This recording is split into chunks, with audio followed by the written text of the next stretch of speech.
اس موضوع پہ بات کرتے ہیں اور اس کے لیے ہمارے ساتھ موجود ہیں آج نگران وفاقی کابینہ کے انتہائی اہم وزیر برائے صنعت، تجارت، پروڈکشن اور ٹیکسٹائل محترم گوہر اعجاز ہمارے ساتھ موجود ہیں۔ آج گوہر اعجاز صاحب نے بڑا خوش آئند اعلان بھی کیا ہے۔ انہوں نے کہا ہے کہ وہ کسی قسم کی مالی امرات، کوئی تنخواہ، کسی قسم کی بھی مالی سہولت حکومت سے حاصل نہیں کریں گے، اور اگر انہیں اپنی وزارتوں میں ویلیو ایڈیشن کے حوالے سے پرائیویٹ سیکٹر کی مدد لینی پڑی، کوئی کنسلٹنسی ایڈوائس کرنی پڑی، تو وہ اپنی ہی جیب سے اس کی ادائیگی کریں گے، اس کی فیس کی۔ بہت بہت شکریہ گوہر اعجاز صاحب، بہت اچھا اعلان ہے۔ گوہر اعجاز صاحب یہ فرمائیے گا کہ بہرحال یہ وہ ماحول ہے اس وقت پاکستان کی معیشت کا، بہت ہی امتحانی، بہت ہی چیلنجنگ ماحول، یہ فیصلہ کتنا مشکل تھا آپ کے لیے اور آج کتنا احساس ہوا پہلے دن؟ عملاً ایسا ہے کہ جلتے توے پہ بیٹھنے والی بات ہے اس وقت پاکستان کی معیشت کی جو کیفیت ہے۔ بتائیے پہلا دن کیسا گزرا اور اب آگے کے کیا امکانات اور آپ کے جو مشن ہے وہ کیا ہے؟ بسم اللہ الرحمن الرحیم۔ کامران خان صاحب کا بہت شکریہ، اور آپ کے تمام ناظرین کا بھی، کہ میں جب بھی آپ کے پروگرام پہ آیا آپ نے مجھے بہت پیار کیا، اور آپ کے فالوورز نے بھی بہت پیار کیا۔ میرا صرف ایک ایمان ہے، پاکستان ہمارا ہے، اور پاکستان جو ہے وہی ہماری جان ہے، اور پاکستان کے لیے میری 100 جانیں بھی حاضر ہوں، میں 100 جانیں بھی قربان کرنے کو تیار ہوں۔ یہ میرا اسپرٹ ہے۔ اسی اسپرٹ کے تحت جو ہے میں نے یہ اسائنمنٹ کامرس اور انڈسٹری کی جو ہے ایکسیپٹ کیا، کہ میں یہ سمجھتا ہوں اس وقت سب سے بڑے جو ہم مسائل سے گزر رہے ہیں وہ ہماری اکنامکس کی جو ہے وہ اسٹریٹجی ہے، اور اکنامک کی اسٹریٹجی جو ہے وہ بنائی جاتی ہے اور اس کے اوپر کام کیا جاتا ہے، اور اس کے اوپر آپ کے نسلیں جو ہیں وہ اس کے اوپر اس کا فائدہ اٹھاتی ہیں۔ جیسے ایک بزنس اسٹریٹجی بنائی جاتی ہے، تو میں بلیو کرتا ہوں ہمارے ملک کو ایک بزنس اسٹریٹجی کی ضرورت ہے آج کے دن، اور وہ بزنس اسٹریٹجی اگر بن گئی، ہمیں موقع مل گیا، چاہے وہ 3 مہینے ہیں یا 3 مہینے سے زیادہ ہیں، مجھے علم نہیں، لیکن میں نے جو ہے الحمدللہ آج صبح 9 بجے سے کام شروع کر دیا، اور میں ہر گھنٹہ جتنے دن بھی اس کے اندر موجود ہوں گے میں اس اسٹریٹجی کو بنا کے جاؤں گا۔ اور وہ اسٹریٹجی یہ ہے کہ جب 2022 کا سال تھا تو ہم کہتے تھے بہت خوشحالی ہے، $80 بلین کی امپورٹ تھی، اور ہماری $32 بلین کی ایکسپورٹ تھی، اور ہم بڑے خوش تھے کہ $112 بلین کی ہمارا ٹریڈ ہو رہا تھا۔ پاکستان، ہم نے کہا 6% GDP گروتھ ہے، ہر طرف جو ہے خوشحالی نظر آ رہی تھی۔ تو مسئلہ کیا ہے کہ ہمیں $80 بلین کے لیے ہمیں دنیا سے جا کے ادھار مانگنا پڑا کہ ہمارے پاس ایکسپورٹ اور ریمیٹنس نہیں ہے، تو ہمیں $20 بلین اپنا خرچہ دینے کے لیے بھی دے دو، نہیں تو ہمارے پاس جو ہے ہماری ضروریات پوری نہیں ہوتی۔ جب اس کا نظام دنیا نے دیکھا تو دنیا نے کہا تم نے تو میرے اس سال پیسے دینے ہیں، 22 یا 23 بلین کی ری پیمنٹ ہے، تم کہتے ہو تم نے اپنا خرچہ چلانے کے لیے $20 بلین لینے ہیں۔ ہم یہاں خوش تھے، خوشحالی ہے، اصل میں خوشحالی نہیں تھی، اصل میں تو ہم پیسہ $20 بلین ادھار لے کے خرچ رہے تھے۔ اور جو آدمی اس بات کو سمجھتا ہے کہ ادھار لے کے خرچنا ایک دفعہ تو اس میں خوشی محسوس ہوتی ہے، بٹ ساری زندگی کی تنگی ہو جاتی ہے۔ یہی حال ہمارا اس سال میں ہوا۔ جب میں نے آج پہلا دن دیکھا تو بڑا انٹرسٹنگ خان صاحب مجھے نمبرز نظر آئے جو میں آپ کو بتانا چاہوں گا، اور بڑے آسان نمبر ہیں کہ $78 بلین، اب میں ایگزیکٹ فگرز پہ آ رہا ہوں، کہ وہ 80 نہیں تھا، $78.8 بلین کی امپورٹ تھی۔ تو $80 بلین ایکسپورٹ کرنا کیا مشکل ہے ہمارے ملک کو، $32 بلین پہ پہنچے تھے۔ تو میرا پہلا خواب تو یہ ہے کہ $32 بلین کی ایکسپورٹ ہے، ہم نے ایسی پالیسی بنا دینی ہے کہ یہ $80 بلین منیمم پہ پہنچے۔ بنانی میں نے $100 بلین کی پالیسی ہے جو کہ ڈویبل سینیریو۔ یہ بتائیے گا کہ یہ کوئی بہت لافٹی گول تو نہیں لگ رہا ہے کہ یہ کرنا، اور اس کے لیے آپ کے پاس خاکہ ہے، روڈ میپ ہے؟ بالکل، میں ابھی میں آپ کو پہلا سال کا خاکہ دے دیتا ہوں، کیونکہ میں 3 مہینے کی ہمارے پاس مینڈیٹ ہے، تو میں نے اسی کے حساب سے اپنی سپیڈ پکڑنی ہے، تاکہ اگر 16 گھنٹے کام ہے تو میں 3 مہینے میں وہ خاکہ مکمل کر دوں۔ اب 3 مہینے کا خاکہ کا ہے کہ یہ جو پچھلے سال جو $24 بلین، جس کی وجہ سے ہمیں اس پچھلے سال ہماری جو ساری اکانومی شرنک ہوئی، جو میں نے کہا کہ $24 بلین امپورٹ شرنک ہو گئی، اور اس کی وجہ سے ہمارے ملک میں ساری طرف جو ہے افراتفری نظر آئی. وہ $24 بلین خان صاحب تھا کیا؟ اس $24 بلین میں سے 2.6 بلین تو ویکسینز تھی کووڈ کی جو پچھلے سال آنی نہیں تھی. تو شرنکیج ایکچولی جو ہوئی وہ 21.6 کی ہوئی, ناٹ 24.2. اب یہ $21.6 بلین جو شرنک کیا گیا, اس میں سے جو خوش آئند ہے $7.5 بلین ہمارا انرجی کا بل کم ہوا, جس میں LNG بھی کم آئی, جس میں فیول بھی کم آیا, جس کی قیمتیں بھی بہتر نیگوشیٹ ہوئی. تو 7.5 یہ بھی نکال دیں. اب کیا رہ گیا؟ $14 بلین. اب تو سارا معاملہ جو ہم نے جو خوشی دیکھنی تھی, جو 2021 کے جو 22 کی خوشی تھی اور ہمیں نہیں ملی 22, تو سارا معاملہ اب $14 بلین کا ہے. اس $14 بلین کی جو ڈیفیسٹ آیا اس میں ہے کیا؟ $5 بلین کی میری ایکسپورٹ ٹوٹی ہے, $5 بلین کی میری ہوم ریمیٹنس چلی گئی, چاہے وہ فلائٹ آف کیپٹل تھا, چاہے وہ پیسہ سمگل گڈز میں آ گیا. تو مسئلہ کس کا رہ گیا؟ صرف $5 بلین کا. جی ہاں, اور تو مسئلہ ہی نہیں ہے.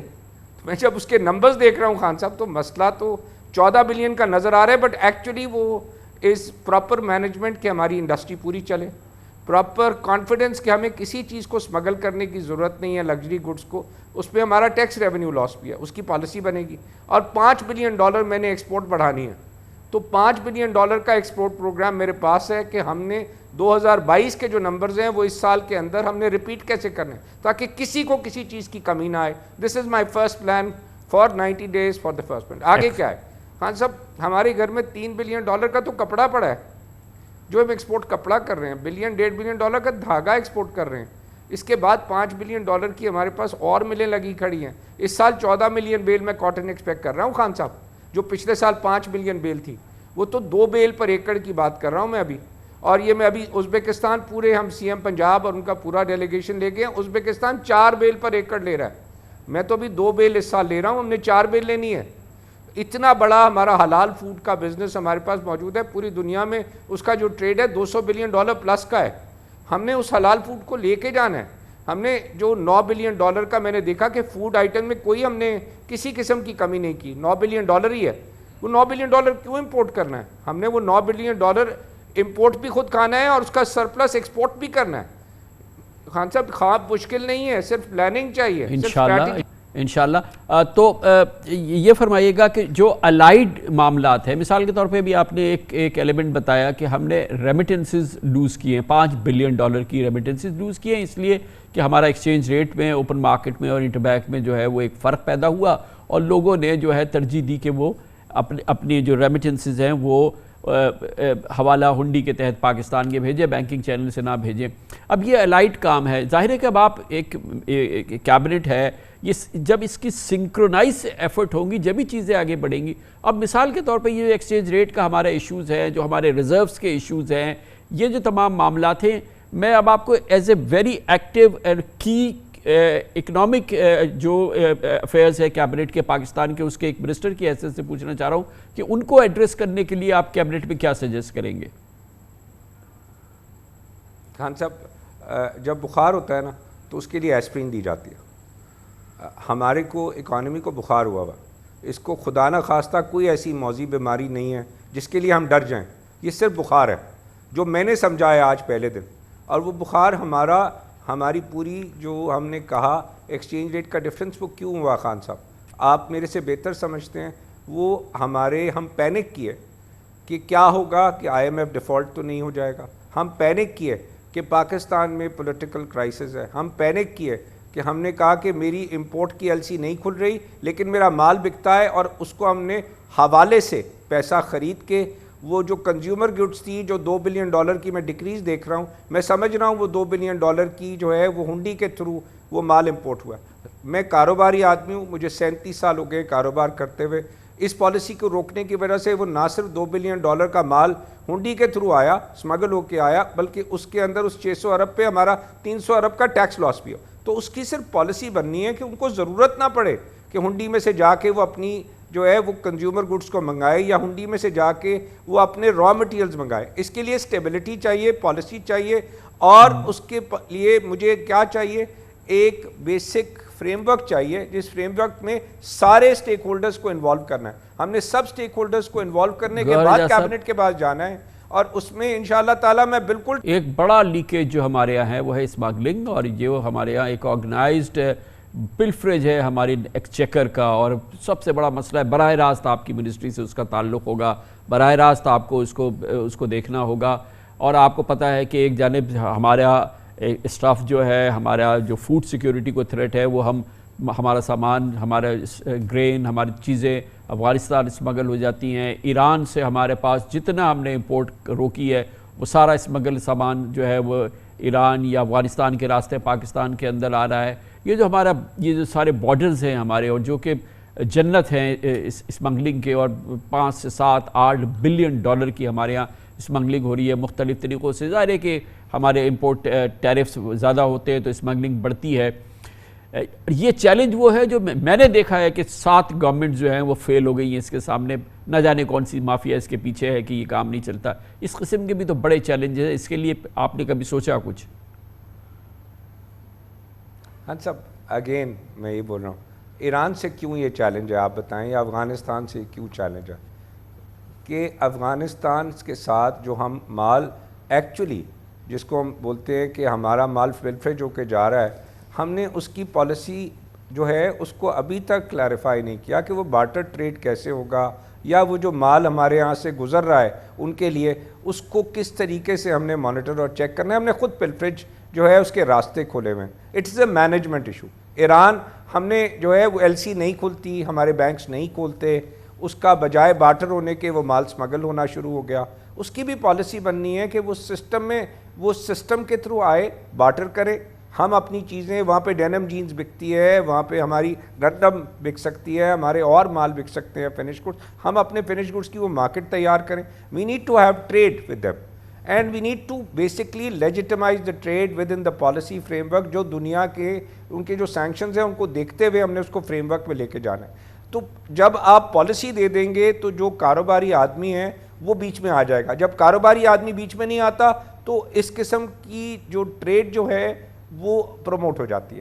So as a government we need to first understand کہ ہم نے پالیسی ٹھیک دینی ہے تاکہ اچھے کاروباری جو لوگ ہیں وہ اس ٹریڈ کے اندر آ جائیں. میں سن رہا ہوں کہ پلاسٹک را مٹیریل منڈیوں میں گھوم رہا ہے ایران کا. پہلے تو پلاسٹک را مٹیریل سارا امپورٹ ہوتا تھا گرینیولز. میں نے دیکھا اس سال کی ایکسپورٹ جو اس کی امپورٹ ہے پلاسٹک گرینیولز کی، وہ جو میجر ہمارا را مٹیریل ہے اس کی امپورٹ $1 بلین سے ٹوٹ گئی ہے. ناؤ وی نیڈ ٹو سی کہ کتنا مال ایران سے آ گیا، کیسے آ گیا، اور اس کے سامنے کیا گیا. It will take us some days but I believe کہ یہ دونوں چیزیں افغانستان کی اور ایران کی وچ کین بی لیجیٹمائز، جو ہمارے ریونیو بھی آئے اور ہمارے ملک کی بہتری کے لیے اس کے اندر ڈالرز جانے کے بجائے ڈالر.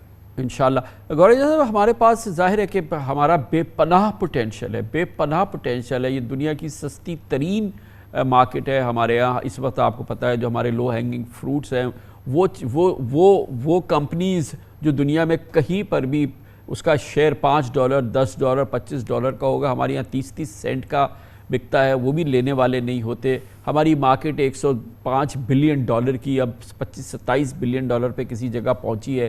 اس کے باوجود ہم اپنے آپ کو سیل نہیں کر پا رہے. اس کے باوجود ہمارے آئی ٹی گریجویٹس ہیں، ہمارے آئی ٹی سکل ہے، ہماری اتنی آئی ٹی ایچ آر ہے، بیچارے یہ لوگ فری لانسر کام کر رہے ہیں، اپنی کمپنیز باہر بنا رہے ہیں، سیورل بلین ڈالرز باہر رک رہے ہیں. اتنی سستی ہماری مارکیٹ ہے، لوگ آ کے خرید نہیں رہے. میرا تو دماغ یہ سمجھ میں نہیں آتا کہ آفٹر آل یہ مسئلہ کیا ہے، کیسے، اور یہ کتنا آسان کام ہے کہ کیوں ایسا ہوگا کہ اگر مثال کے طور پہ پاکستان میں 5,000 کا نوٹ 500 روپے کا بک رہا ہے تو کیوں نہیں لے رہے لوگ، اور کیسے ہم اٹریکٹ کریں باہر والے کو یہاں پر آئے، اور کیسے ہم اپنی مارکیٹ کو اور اپنے ان لو ہینگنگ فروٹس کو جو ہے وہ پلک کریں اور استعمال کریں اور کھائیں.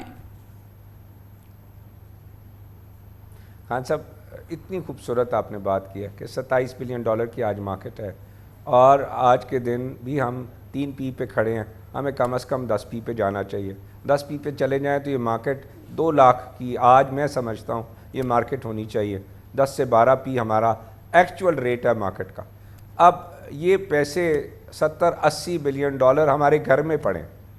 ہم اپنے گھر میں پڑی ہوئی چیز کی اگر باہر جا کے ہم اس کی تعریف کے بجائے ہم کہیں گے پتہ نہیں کیا ہوگا پاکستان کے ساتھ، تو ہماری قوم کو بھی تو خان صاحب سمجھنا پڑے گا کہ پاکستان میں ہی ہم نے پیدا ہوئے ہیں, اسی میں دفن ہونا ہے اور اسی پاکستان کی مٹی کا ہم نے حق ادا کرنا ہے. یہ جو معاملات ہیں, اتنی چھوٹی سی ایک بات ہے کہ ڈیویڈنڈ نہیں پے ہوا, میں سمجھ رہا ہوں, میں اس کے نمبرز نکلواؤں گا اور اگلے ہفتے اس کو بھی دیکھوں گا کہ کتنے پیسے ہیں جو ڈیویڈنڈ جس کا رکا ہے, جس کی وجہ سے میں سمجھتا ہوں بہت کانفیڈنس شاٹر ہوا. اس کو دیکھ کے اس کی فرسٹ پرائرٹی کریں گے کہ کبھی ایسا سسٹم نہ ہو کہ ہمارے جو انویسٹر ہیں ان کا ڈیویڈنڈ کی انکم جو باہر سے ہے ان کی ڈیویڈنڈ مگر گور اعجاز صاحب بہت ہی زبردست بات آپ کر رہے ہیں. میں نے کبھی کسی گورنمنٹ منسٹر سے اس موضوع پہ کبھی بات نہیں سنی ہے. یہ وہ ایشوز ہے جو کہ مطلب جو ہمارے لوگ مارکیٹ کو تمام چیزوں کو سمجھتے ہیں اور ہم $100 بلین کی مارکیٹ کی بات کر رہے ہیں کہ یہ ایشوز کیا ہیں. واقعی اگر یہ ایڈریس ہو جاتے ہیں تو یہ ایک گیم چینجر ہو سکتا ہے پاکستان کی اکانومی کے لیے. اچھا, میں اس میں ایڈ کروں گا, میں نے آج first cabinet meeting prime minister کے ساتھ اٹینڈ کی. ماشاءاللہ I found him to be a very honourable, a very loyal Pakistani and very energetic اور ویری پازیٹیو مین. تو یہ وہ فیلنگ ہے جو ملتی ہے. میں نے ان کو ایک درخواست کی آج کی میٹنگ میں اور میں نے کہا سر آپ ایک اکنامک جو ہے نا وہ ریوائول کی کمیٹی بنا دیں جس میں finance minister, energy minister, commerce minister اور ایس آئی جو ہمارا پروگرام ایگریکلچر کا ہے جہاں زیب صاحب, ان کو لے لیں. He was immediately so positive about. انہوں نے کہا گور صاحب آپ فوراً کام شروع کر دیں. تو my point of view is I am there. میں نے کہا ہے پاکستان فرسٹ. آئی بلیو یہ میرا ملک ہے, میری 100 جانیں, میں پھر ریپیٹ کر رہا ہوں, میری 100 جانیں اس ملک کے لیے حاضر ہیں. میں صرف اس لیے آیا ہوں کہ ہم اپنے ملک کو صحیح راستے پہ ڈال سکیں. ہاں صاحب, میں یہی دعا کروں گا اور آپ سب کو بھی یہ کہوں گا کہ یہ دعا کریں کہ ہمارا ملک الحمدللہ ہمیشہ قائم رہے گا. الحمدللہ ہم عزت سے آگے چلیں اور ہمارے بچے جو ہیں اس ملک کے لیے فخر سے کہہ سکیں کہ ہم پاکستانی ہیں. میں اس نیت سے آیا ہوں اور انشاءاللہ تعالی میں ایمان رکھتا ہوں کہ میں اس جو ہے پاکستان کی عزت کو دوبارہ سے قائم کروں گا جو اس کا حق ہے. انشاءاللہ آپ کے منہ میں گھی شکر. اللہ تعالیٰ آپ کو کامیاب کرے. بہت بہت شکریہ. جناب گوہر اعجاز ہمارے ساتھ تھے, اس نئی نگراں کابینہ کے وزیر تجارت, پروڈکشن, انڈسٹریز اور ٹیکسٹائل. خبر سے بریک, اس کے بعد پاکستان ایک نئے دور میں ہے جس میں ایک نگران حکومت ہے مگر با اختیار, مگر 90 دن کے لیے نہیں, کم از کم 120 دن کے لیے یا اس سے زیادہ دنوں کے لیے. ہم اس کے بارے میں کچھ نہیں کہہ سکتے, مگر بہرحال غیر معینہ مدت کے لیے الیکشنز ابھی فی الحال نہیں ہو رہے. یہ نیا زمانہ ہے جس میں سیاسی کشمکش نہیں ہے, سیاسی کھینچا تانی نہیں ہے, سیاسی مارا ماری نہیں ہے, دھرنے نہیں ہے, ہڑتال نہیں ہے. یہ پوری کیفیت ہے اور یقیناً پاکستان معاشی بحالی کے سفر میں اگر آگے بڑھتا ہے تو 25 کروڑ پاکستانیوں کا فائدہ ہوگا اس نئے دور کے حوالے سے, جس میں کہ سیاست اب بیک سیٹ پہ چلی گئی ہے اور جا رہی ہے اور سیاسی جماعتیں بھی بیک سیٹ پہ جا رہی ہیں. کچھ عرصے یہاں پہ سکون رہے گا سیاسی حوالے سے. جب ان معاملات کے حوالے سے اس پہ بات کریں گے, بہت عمدہ پینل ہمارے ساتھ ہوگا چھوٹے سے وقفے کے بعد. Welcome back. وقفے سے قبل ہم تفصیل سے بات کر رہے تھے. نگران حکومت قائم ہو گئی ہے وفاق کی سطح پر. نگران وزیر اعظم انوار الحق کاکڑ کی کابینہ بھی بن گئی ہے اور آج اس کا پہلا اجلاس بھی ہو گیا ہے. اس تمام صورتحال میں فی الحال الیکشنز کی بات جو 2023 میں الیکشن نومبر میں ہونے تھے وہ اب بہت دور کہیں چلی گئی ہے اور اطلاعات کے مطابق اب اس حوالے سے پاکستان کی بڑی سیاسی جماعتوں میں گو کہ وہ اس حوالے سے مکمل طور پہ اس عمل میں شریک رہی. خاص طور پہ گزشتہ حکومت کی PDM کی جماعتیں اور پاکستان پیپلز پارٹی جس نے کہ نئی مردم شماری کی بنیاد پہ الیکشنز کرانے کی اجازت دی تھی جس کی کونسل آف کامن انٹرسٹ نے, اور اس کے بعد یہ بات یقینی ہو گئی تھی کہ اب نئی حلقہ بندیاں ہوں گی اور اس کے نتیجے میں الیکشن تعطل کا شکار ہو جائیں گے. اگر تعطل کا شکار نہیں ہوں گے تو یقینی طور پہ التوا کا شکار ہو جائیں گے. اب یہ پوری صورتحال ہے اور اس پس منظر میں فی الحال پاکستان میں سیاست اور سیاسی جماعتیں لگتا ہے کہ بیک سیٹ پہ چلی گئی ہیں.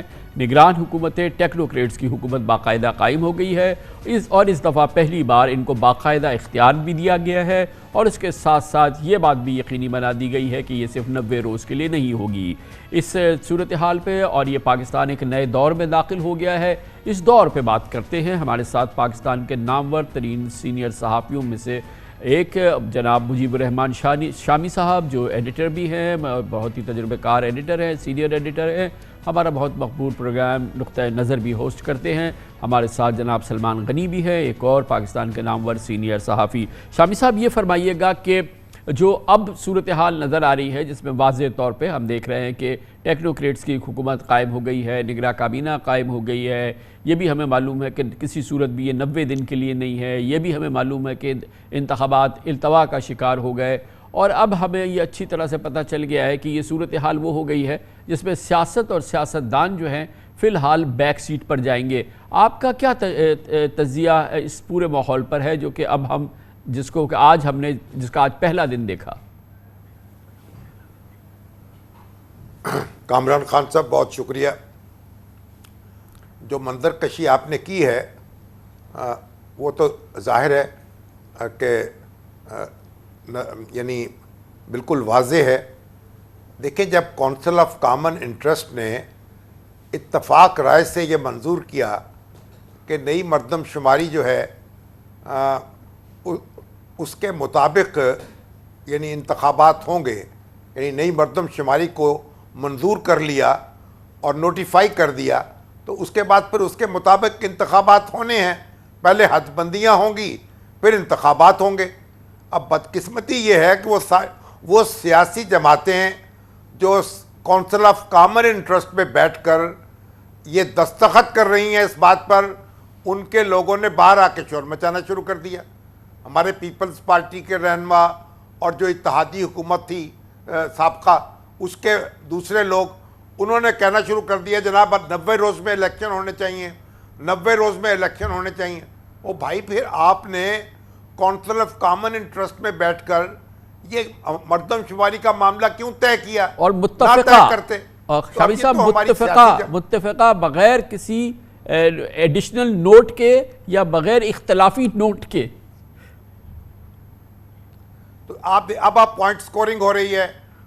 یعنی یہ جماعتیں جو ہیں، خاص طور پر پیپلز پارٹی، اب اپنا چہرہ بڑا اجلا بنانا چاہتے ہیں، کہتے ہیں ہمیں تو انتخابات فوری طور پر چاہیے، اور سندھ میں ان کو کوئی بڑا چیلنج بھی درپیش نہیں ہے، ان کا میرا خیال کوئی خاص مسئلہ بھی نہیں ہے، انتخابات ہو جائیں۔ لیکن اب وہ اپنا ایک امیج بہتر کرنے کے لیے اب دہائی دے رہے ہیں انتخابات 90 روز کے اندر ہونے چاہیے، حالانکہ انگوٹھا لگا کے دوسری جگہ آئے ہیں۔ جی اب یہ واضح بات ہے، الیکشن کمیشن نے کہہ دیا کہ پہلے حد بندیاں ہوں گی، اس کے بعد الیکشن کا معاملہ ہوگا۔ تو اب اچھا شامی صاحب یہ اتفاق کا شکار ہوں گے۔ جی ہاں، سلمان غنی صاحب یہ بتائیے گا کہ یہ کچھ روشنی ڈالی پاکستان پیپلز پارٹی کے اب بدلتی ہوئی کروٹ پہ شامی صاحب نے، یہ فرمائیے گا کہ نون لیگ میں کیا کیفیت ہے؟ وہاں تو بظاہر ایسا لگتا ہے کہ ایک اطمینان کی کیفیت تھی جب شہباز شریف صاحب نے کونسل آف کامن انٹرسٹ سے یہ منوایا کہ وہ نئی مردم شماری کی بنیاد پہ الیکشن کرے تاکہ الیکشن التوا کا شکار ہو جائیں، اور خاص طور پہ پھر ایک اور فیصلے میں وہ شریک ہوئے، بڑے کلیدی ان کا رول تھا کہ الیکشن جو ہیں وہ 90 دن میں کم از کم ہو جائے تاکہ وہ اسمبلی پہلے تحلیل کرے تاکہ 90 دن میں الیکشن ہو جائے، مدت پوری نہ کرے کہ کہیں 60 دن میں الیکشن نہ کرانے پڑے۔ گویا کہ پاکستان مسلم لیگ نون کی سوچی سمجھی یہ ایک فیصلہ تھا لندن سے لے کے اسلام آباد تک کہ کسی صورت سے الیکشن نہ ہونے دیے جائیں، التوا کا شکار ہو جائیں۔ کیا یہی اس پر اب ایک شانتی ہے نون لیگ کے اندر؟ دیکھیں کامران صاحب، پاکستان کی تلخ حقیقت یہ ہے کہ پاکستان کی پولیٹیکل فورسز نے پاکستان کے عوام کو ڈیلیور کرنے کی بجائے اپنی ترجیحات کچھ اور رکھی، اور آج ساری پولیٹیکل فورسز دفاعی محاذ پر کھڑی نظر آ رہی ہیں۔ وہ بظاہر پاکستان کے اندر انتخابات کے انعقاد کے اعلانات اور بیانات تو دے رہی ہیں، لیکن وہ یہ نہیں بتا پا رہی کہ انہوں نے پاکستان کے عوام کو ان کی حکومتوں اور ان کے سارے سسٹم کی وجہ سے لوگوں کو کوئی ریلیف مل سکا یا نہیں، کیونکہ آج پاکستان کے عوام جو ہے مہنگائی اور خاص طور پہ بے روزگاری کی آگ میں جلتے نظر آ رہے ہیں، اور کوئی بھی اپنے آپ کو جواب دہ نہیں سمجھتا۔ تو میں سمجھتا ہوں کہ جب تک پاکستان کی پولیٹیکل فورسز پاکستان کی عوام کے لیے قابل قبول نہیں ہوں گی، پاکستان کا انتخابی عمل آگے نہیں بڑھ پائے گا۔ تو شامی صاحب، ایک بڑا انوکھا ماحول ہے اس وقت جو ہم نے شاید کم ہی دیکھا ہے کہ اب سیاست پسپا ہوتی نظر آ رہی ہے۔ سیاسی جماعتوں نے، جو اس وقت کی مرکزی جماعتیں ہیں، انہوں نے خود پسپائی اختیار کی، خود ایسی حکمت عملی اختیار کی جس سے کہ وہ ان کی پسپائی یقینی ہو جائے، وہ پیچھے ہٹنے میں مجبور ہو جائے، اور دوسری جو بڑی سیاسی جماعت تھی اسے مخصوص حالات کی بنا پر وہ خود اس کو پسپا کر دیا گیا۔ اور یہ گویا کہ اس وقت ہماری سیاست اور سیاسی جو ماحول ہے پورا وہ فی الحال ایک تقریباً تتر بتر نظر آ رہا ہے، اور اسی وجہ سے ایک ٹیکنوکریٹ نظام جو ہے پورے پاکستان پہ غالب آ گیا ہے۔ کامران صاحب، یہ جو ٹیکنوکریٹ نظام ہے اس کی پشت پر ایک کنسنسس جو ہے اس کی طاقت ہے۔ اگر وہ کنسنسس نہ رہے تو یہ نظام جو ہے زمیں بوس ہو جائے گا، یہ کھڑا نہیں رہ سکے گا۔ اس لیے اس نظام کو یہ نہیں سمجھنا چاہیے کہ یہ پہاڑ کی طرح ثابت ہوگا، یہ ایک ریت کے ٹیلے کی طرح اڑ بھی سکتا ہے۔ بنیادی بات یہ ہے کہ اگر انتخابات کا التوا بھی ہوگا تو کوئی 2 مہینے کے لیے یا 3 مہینے کے لیے ہوگا، تو اس میں 2-3 مہینے سے کوئی قیامت تو ٹوٹ نہیں پڑے گی۔ انتخابات تو بہرحال ہونے ہیں، اور انتخابات کرائے بغیر چارہ نہیں ہے۔ اگر پاکستان میں دستور موجود ہے، اگر پاکستان میں سیاسی جماعتیں موجود ہیں اور سیاسی عمل چل رہا ہے تو پھر الیکشن ہوں گے۔ 2-3 مہینے کی تاخیر جو ہے وہ صورتحال میں کوئی بنیادی تبدیلی نہیں کرے گی۔ سیاسی جماعتوں کو تیاری کرنی ہوگی اور میدان میں نکل کر مقابلہ کرنا ہوگا۔ تو میرا نہیں خیال ہے کہ انہیں اس سے کوئی چھٹکارا مل جائے گا یا اس سے کوئی راہ فرار وہ اختیار کر سکیں گی۔ سلمان غنی صاحب، آپ کو بھی یقین ہے کہ بس یہ 2-3 مہینے کا التوا ہوگا، یا گویا کہ فروری مارچ کے اندر الیکشن ہو جائیں گے ہر صورت میں؟ اس کے علاوہ آئین میں، قانون میں کسی بھی صورت میں کوئی گنجائش نہیں ہوگی، کیونکہ ہمارا تجربہ ابھی ہم نے دیکھا ہے پنجاب کے پی کے الیکشن کے حوالے سے سپریم کورٹ کا فیصلہ آ گیا، 90 دن کی پابندی آ گئی، کیئر ٹیکر کے لیے 90 دن آئے، یہ تمام چیزیں ہمارے سامنے ہوا میں اڑتی نظر آئی ہیں۔ مگر اس کے باوجود کیا اب ہم یقین سے کہہ سکتے ہیں کہ کچھ بھی ہو جائے الیکشن فروری مارچ میں ہو جائیں گے؟ سلمان غنی صاحب، آپ کو یقین ہے؟ کامل صاحب، فروری مارچ کے الیکشن کا انحصار بھی سیاستدانوں کے طرز عمل پہ ہے کہ کیا وہ واقعتاً اس حوالے سے سنجیدہ ہے۔ اور ایک بات جو نگران حکومت کے حوالے سے کہی جا رہی ہے، دیکھیں پاکستان کے نگران پرائم منسٹر کے پیچھے پاکستان کی پولیٹیکل فورسز کھڑی تھی، اور اس وقت بھی بالواسطہ طور پہ جو نگران کیبنٹ بنی ہے، براہ راست تو اس پہ شاید سیاسی جماعتوں کے لوگ موجود نہیں ہیں، ٹیکنوکریٹس ہیں، لیکن یہ اس میں بھی سیاستدانوں کی اور سیاسی جماعتوں کی مرضی شامل ہے۔ تو لہٰذا جمہوری راستہ یہی ہے کہ انتخابات کی طرف بڑھا جائے، اور اگر پولیٹیکل پارٹیز کا کوئی کیس موجود ہے تو وہ عوام کی طرف لے کے آئے۔ آخر کیا وجہ ہے کہ یہ اعلانات بھی کر رہے ہیں، بیانات بھی دے رہے ہیں، اور یہ بھی کہتے نظر آ رہے ہیں کہ جی 90 روز کے اندر الیکشن ہو، تو یہ بھی قوم کو بتایا جائے کہ وہ 90 روز کے الیکشن کے اندر ان کی کارکردگی رپورٹ کیا ہے۔ دیکھیں بات یہ کہ پاکستان کے اندر جو 5 سالہ گزشتہ تجربہ ہے، اس پہ پاکستان کی تمام پولیٹیکل پارٹیز بس سے اقتدار نہیں ہے، لیکن کامران صاحب یہ ایک بڑا سیاسی المیہ ہے کہ اس 5 سال کے دوران پاکستان کی جمہوریت کے ثمرات عام آدمی کو۔ تو شاوی صاحب بڑی امپورٹنٹ بات کر رہے ہیں سلمان غنی صاحب، یقینی طور پہ کیا واقعی پاکستان کے عوام کی ایک ڈیپ دلچسپی ہے، تڑپ ہوگی، خواہش ہوگی کہ بس جلد از جلد الیکشن ہو، جلد از جلد نون لیگ کی یا پیپلز پارٹی کی حکومت آئے، اور اس کے لیے بے چینی آپ سمجھتے ہیں کہ پاکستانی عوام میں ہوگی؟ ان کی کارکردگی یا ان کا جو بھی عوام کے ساتھ تعلق رہا ہے اس حوالے سے کیا ہم یہ توقع رکھ سکتے ہیں کہ ٹھیک ہے آئین و قانون کی جو بھی اس وقت کی ضرورت ہے وہ اپنی جگہ، مگر بہرحال اس کی وقت ہے جو وہ بھی ہمارے سامنے ہے، لیکن آپ کے خیال میں عوامی تڑپ ہوگی کہ جلد از جلد الیکشن ہو جائیں اور نون لیگ یا پیپلز پارٹی کی حکومت آئے؟ میں اس لیے پی ٹی آئی کا نام نہیں لے رہا کہ اس کا وجود تو اس وقت عملی طور پہ الیکشن کی سیاست کے لیے تحلیل کر دیا گیا ہے۔ دیکھیں خان صاحب، یہ جو حکومت آئی ہے، ہم اس مقام پر کھڑے ہیں کہ اب آپ چاہے کوئی بھی حکومت قائم کر لیں، عوام کو وہ ریلیف نہیں مل سکتی جو وہ چاہتے ہیں۔ ہماری جو گزشتہ کئی سال کی بدعمالیاں ہیں وہ ہمیں اس مقام پر لے آئی ہیں کہ جہاں کوئی اقتدار جو ہے اب وہ پھولوں کی سیج نہیں ہے، یہ کانٹوں کا بستر ہے، اور مشکل حالات کا مقابلہ کرنا ہے آپ کو۔ مہنگائی کو زیر نہیں کیا جا سکتا، ڈالر کو فوری طور پر قابو نہیں کیا جا سکتا، روپے کی قدر نہیں بڑھائی جا سکتی۔ یہ جد و جہد کرنی ہے۔ جب جد و جہد کر رہے ہوں گے تو پھر اس حکومت کے ساتھ بھی لوگوں کی وابستگی جو ہے وہ نہیں ہو سکے گی. لوگ یہ آرزو نہیں کر سکیں گے کہ یہ کنٹینیو کرے.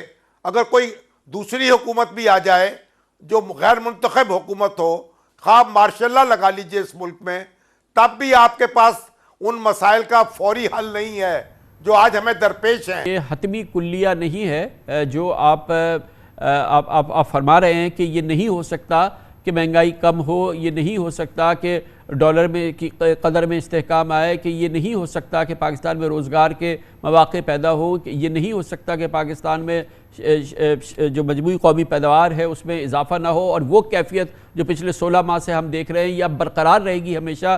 معاف کیجیے گا, ایسا نہیں ہو سکتا. بہتر معاشی مینجمنٹ سے, بہتر حالات سے, بہتر کانفیڈنس سے, بہتر سرمایہ کاری کے ماحول سے یہ تمام کیفیات جو ہیں یہ بالکل بدل سکتی ہیں. اس میں کوئی ایسا عمل نہیں ہے کہ یہ ون وے ہو چکا ہے, یہ واپس نہیں آئے گا کبھی, یہ ایسا نہیں ہے. اور سلمان غنی صاحب یہ بتائیے گا کہ اگر حالات میں بہتری آتی ہے, یہ دیکھیے خان صاحب ایک بات میری سن لیں. خان صاحب ایک منٹ پلیز. میں نے یہ نہیں کہا کہ ایسا نہیں ہو سکتا. میں نے کہا ہے فوری طور پر ایسا نہیں ہو سکتا. اس کے لیے ہمیں جد و جہد کرنی پڑے گی اور ان مشکلات کو سر کرنا پڑے گا. یہ ہم اپنی قسمت کو بدل سکتے ہیں. اس کے لیے جد و جہد کرنی ہے, آسان راستہ نہیں ہے. میں فوری طور پر چٹکی بجاتے میں یا ڈگڈگی بجا کر یہ مسئلے حل نہیں کر سکتے آپ. میں نے یہ عرض کیا ہے. سلمان غنی صاحب یہ فرمائیے گا کہ اگر یہ حالات میں تبدیلی آتی ہے, کیونکہ دیکھیں 16 مہینے میں تو حالات بگڑتے چلے گئے نا. شروع کے حالات دیکھیے, یہ جو پی ڈی ایم کی حکومت, پیپلز پارٹی کی حکومت تھی, اس کے بعد آپ دیکھیں کہ کس تیزی سے معاشی حالات میں تباہی آئی ہے. اور جب سے ڈار صاحب نے معیشت سنبھالی تھی اس کے بعد سے اس تباہی اور اس آفت کی کیفیت جو ہے اس نے پاکستان میں پورے کو اپنے اس کے قابو میں آ گئی تھی. اب حالات میں اگر بہتری آنے لگے اور کچھ بہتری کی صورتحال بنے, جو کہ ناممکنات میں قطعی نہیں ہے, مجھے یقین ہے کہ اب حالات میں کہیں بہتری آنے لگے گی آگے چل کے, تو عوام کو وہ تڑپ تو نہیں ہو رہی گی نا جو آپ نے فرمایا, جیسا کہ وہ کہیں کہ کسی صورت سے بس اب الیکشن کراؤ, ان کو واپس لاؤ دوبارہ, اور کسی صورت سے ہمیں ان کے سامنے لائے. تو یہ وہ الیکشن والی کیفیت کے لیے عوامی لگاؤ, عوامی تڑپ, عوامی جو ہے وہ کیا فروری مارچ میں بہت زیادہ اس کا ہم وہ دیکھ سکتے ہیں عروج. دیکھیں بات یہ کہ بڑا سیاسی المیہ یہ ہے کہ پاکستان کے پولیٹیشن اپنے عوام کے ساتھ کٹتے ہوئے نظر آ رہے ہیں. ماضی کے اندر سیاسی جماعتوں کی طاقت ان کے کارکن اور پاکستان کے عوام ہوتے تھے, اور وہ ہمیشہ خاموشی سے آ کر پولنگ اسٹیشن کے اندر اپنا حق رائے دہی وہ سیاستدانوں کے حق میں استعمال کرتے تھے. کیا سیاستدانوں سے یہ نہیں پوچھا جانا چاہیے کہ آپ کی عیاشیت تو جاری نہیں ہے, لیکن